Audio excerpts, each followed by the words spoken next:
where I think some massive growth opportunity is in the service side, not just the production side. And I'm going to hopefully show you a number of technologies today, or concepts today, that relate to that. I think it's very critical that we look to that service side, create our solutions internally, but then export those to the world. And I'm going to start with somebody, speaking of the world. Tim, can you hear me? I can hear you.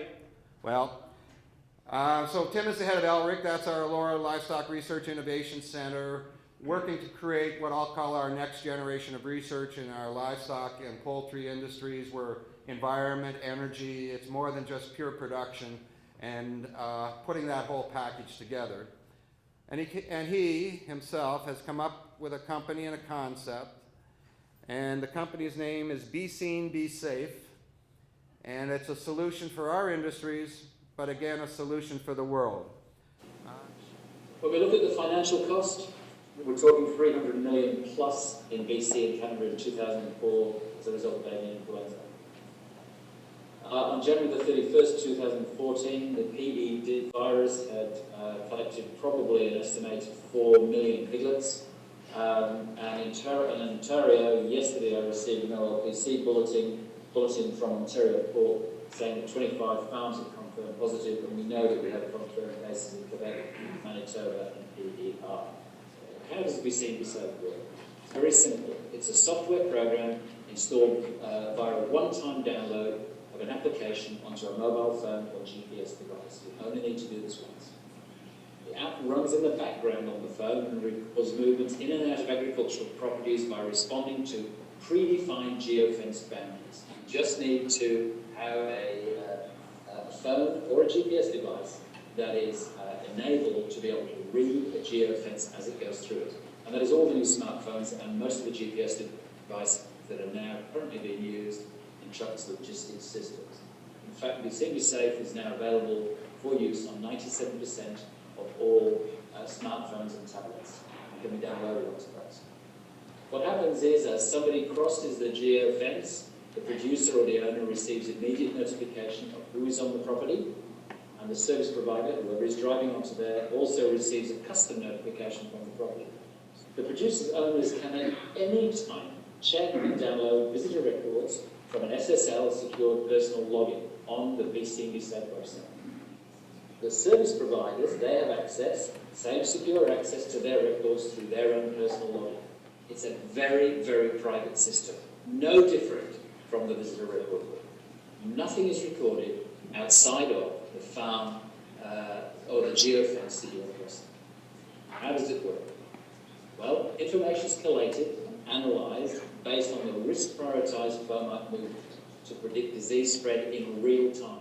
As you see here, Ted comes from Canada's Technology for Food, and basically a lot of what I indicated was that Waterloo has some great IT, advanced, engineering, as does Guelph, and we've got food and biology.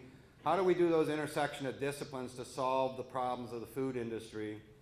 And no better person to talk about the food industry than Ted. He's huge experience in the food industry. He understands the issues, and working together to get what I call solve the problems on a case-by-case basis, but each time we solve them, let's export them to the world.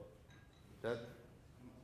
We're unique in that we're virtual, we limit our fixed costs, our focus is on the variable costs. We expect the variable side on the project to be millions of dollars. We are an expert. There's nobody that should know any more than we do on SMEs, because we did the quantitative research, we understand them, we know what their focus is, we know what their hot buttons are, and we know how to deal with them. These were one-on-one interviews. These weren't surveys that were sent out on the internet. I mean, we sat down with them and talked to them. Most importantly, and I think this says it all, we're a convergence of ecosystems. We're a food processing ecosystem.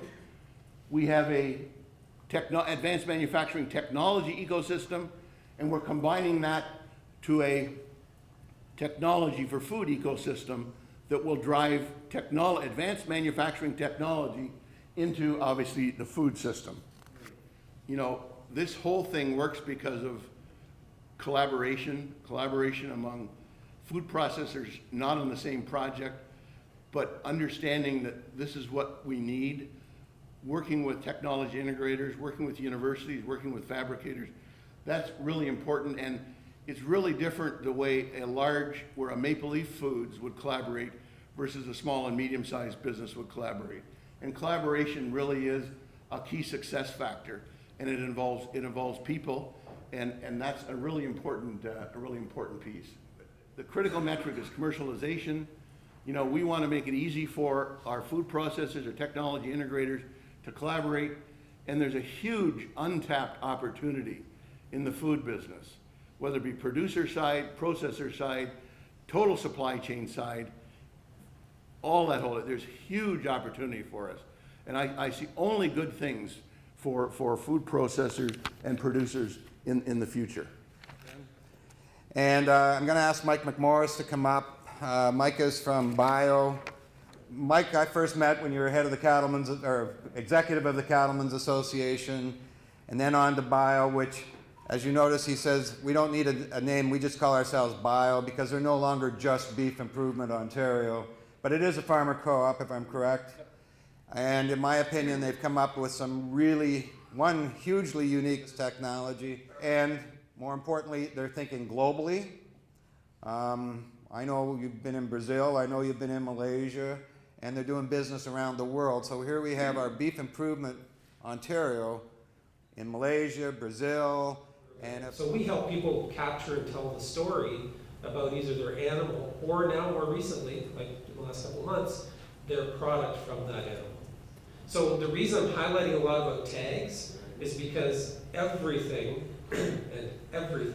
starts with individual identification. If you don't do that on an animal, then you can't attach information to that identification and then tell the story and keep track of that animal, what happened to it. So having just worked pretty well about 10 years before that at Cattlemen's myself, the general manager came and said, "You've already got a database, can you do something?" And we said, "Sure, we can take your seed money and make good use of it." So that was the beginnings of something called BioTrack. And it's really a web-based window into our database. And the other spot of a lot of interest right now is in Vietnam. Our BioTrack system at the farm level is generally used to improve production or productivity. At the national level, Vietnam's interest, sure, they care about productivity, but food security is their #1 issue. So food security and food safety, then you have to start thinking about what angle you're promoting your systems, because it depends on who you're talking to. We had a call out of the blue from the Ministry of Agriculture in Alberta. And much like Ted said, they had recognized the need for SMEs, i.e. in the meat processing sector, where there were traceability and inventory management systems available for processing plants. The price tag of existing systems meant that virtually no SMEs were going to be up putting those systems into place. So they thought we need to develop something different. They did work over the last couple of years and came up with a system that's based on really common technology, which makes it affordable to those smaller and medium-sized processing plants and ensures a better return on investment. But the government doesn't deliver these things. They took the initiative to get something going. They were looking for someone to distribute it. We are technically a not-for-profit producer cooperative, so we're positioned a little differently than other technology providers as far as the government saying we're comfortable handing this to you. So we actually purchased that system in December of 2013. So we now call that BioLinks. So we have BioLinks and BioTrack.